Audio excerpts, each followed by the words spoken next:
আল্লাহ বলেছেন, ও হে মানব জাতি, তোমাদের কল্যাণের জন্য আমি তাকে সৃষ্টি করেছি। মেডিকেল সায়েন্সের ছোট্ট একজন ছাত্র আমি যখন আমার ছাত্র জীবনে বিভিন্ন বিষয় নিয়ে একটু ওই অক্ষরে লেখার বাইরে আমি চিন্তা করেছি, আমি দেখেছি প্রত্যেকটি জিনিস রিয়েলি আল্লাহ তাআলা আমাদের কল্যাণের কথা বলছে। এক সময় আমার মনে আসলো সাপকে কিভাবে আল্লাহ তাআলা আমাদের কল্যাণের জন্য কথা বলছে। তখন খুঁজে পেলাম যে ভেনমের মধ্যেই আল্লাহ তাআলা ক্যান্সার প্রতিরোধক ঔষধ দিয়ে দিয়েছে। যে সাপের সেবনে মানুষ মারা যায়, সেই সাপের ভেনমের মধ্যেই আবার মানুষের জীবন রক্ষাকারী ঔষধ আল্লাহ তাআলা দিয়েছে। তাহলে সেও আমার জন্য একটা সাপকে আমি বিরক্ত না করলে সেও আমাকে চলতে একটা মানুষকে আমি বিরক্ত মানুষ তো সৃষ্টির মধ্যে সেরা। এই জন্য মানুষকে সম্মান করা আমাদের দায়িত্ব। জীবনটি বলেছেন যে আমি 24 বছরের সাংবাদিকতার জীবনে আপনাদেরকে তেমন করে জানার সুযোগ পাইনি। আমরা জন্য আমরা কাউকে দায় দিচ্ছি না, আমরা পারিনি আপনাদের সামনে আসতে। আমরা রাজনীতিবাদ যখন স্পিকার স্ট্যান্ডে পাই, তখন আমাদের বক্তব্যের 3 ভাগের 2 ভাগ তাকে অন্যকে দোষারোপ এবং গালিগালাজ করে। আমি এটা থেকে আল্লাহর কাছে আশ্রয় চাই। আমার কি আছে আমি সেটা নিয়ে হাজির হই, সেটাই ভালো। অন্যের মন্দ চর্চা আমার প্রয়োজন নেই, অন্যের মন্দ চর্চাটা আমার প্রয়োজন নেই, ওটা জনগণ দেখে। সমাজের 2টা স্তম্ভ হচ্ছে চতুর্দিক থেকে দেখে। একটি হচ্ছে সাংবাদিক চক্ষু, আর একটা রাজনীতিবিদদের অন্তর্দৃষ্টি। এছাড়া সমাজের যতগুলো শ্রেণী পেশা আছে তাদের জগৎটা হচ্ছে তাদের ওই নির্দিষ্ট পেশার উপর ফোকাস। এই জন্য দেখবেন জীবন যুদ্ধে এই 2টা অংশের মানুষকে, এই 2টা অংশের চ্যাপ্টারের মানুষকে জীবন বাজি রেখে কাজ করে। রাজনীতিবিদরাও গণিতে পড়ে, সাংবাদিকরাও গণিতে পড়ে। রাজনীতিবিদরাও স্বৈর শাসকদের দৃষ্টিতে পড়ে, আবার সাংবাদিকরাও পড়ে। গত 15 বছর কি হয়েছে আমি ভালো কিছুই বলবো না, আপনারা সবাই জাতীয় বিবেক, আপনারা ভালো। 250-টিরও বেশি ডিজাইন অপশন নিয়ে ওয়ালটন স্মার্ট ফ্রিজ, বোঝে আপনার প্রয়োজন। আমি ব্যক্তিগতভাবে বিশ্বাস করি যে ব্যক্তি কিংবা জাতির পিছনে নিয়ে কামড়াকামড়ি করে সে পিছনে পড়ে থাকে। আর যারা চায় যে আমরা এগিয়ে যাই তাদেরকে ফরওয়ার্ড লুক করতে হবে, সামনে দেখতে হবে। এই জন্য আসুন পচা পিছনটাকে পিছনে ফেলে দিই, এটা নিয়ে আর চর্চা না করি। এখন জাতি হিসাবে ঐক্যবদ্ধভাবে সামনে কিভাবে আমরা আগাবো, আমরা সেই রোডম্যাপ তৈরি করি সবাই। এখানে জাতির সকল স্তম্ভের হাতগুলোকে জাতীয় স্বার্থে এক জায়গায় আসতেই হবে। এই জায়গায় কোনো বিভাজন চলবে না। একটা জাতি যখন ঐক্যবদ্ধ থাকে গোটা বিশ্ব তাদেরকে সম্মান করতে বাধ্য হয়।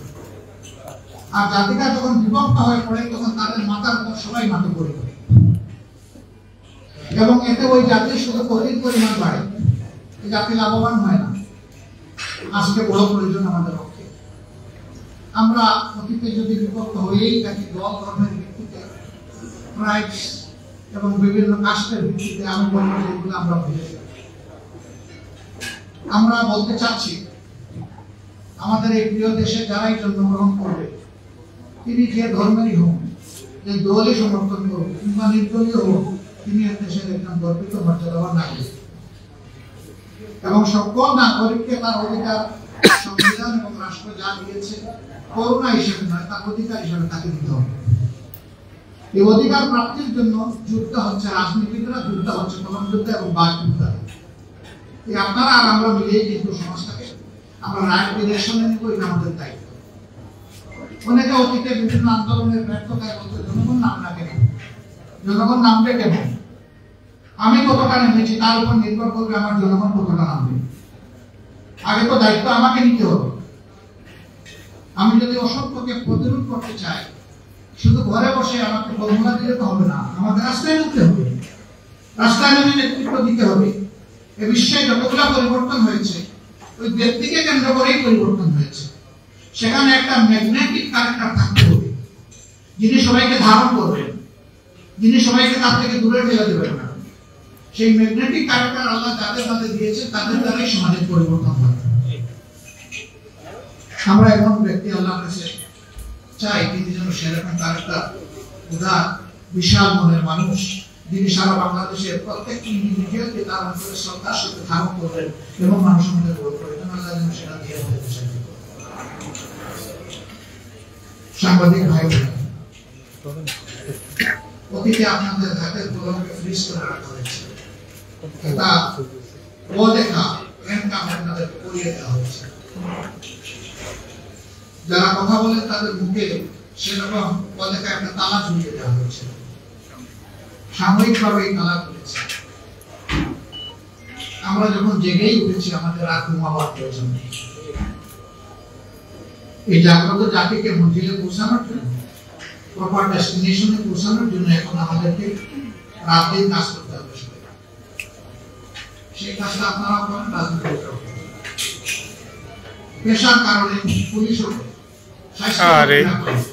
এই চারটা পেশার মানুষ always already emergency, anytime any হয়ে তার ডাক আসছে, তিনি হেসিটেট করতে পারবেন না, তাকে বলতে হবে আমি আছি।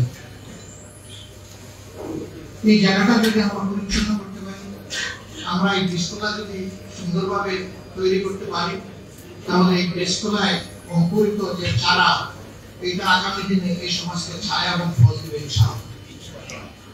তবে হিংসার রাজনীতির অবসান হয়েছে, প্রতিশোধের রাজনীতির অবসান।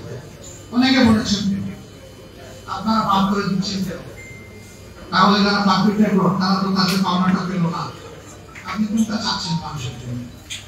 আপনি কি তার ধ্বংস চাচ্ছেন না তার সংশোধন চাচ্ছেন? যদি ধ্বংস চান, তাকে নিয়ে যান যেখানে ইচ্ছা আপনি তিনি নিয়ে যান।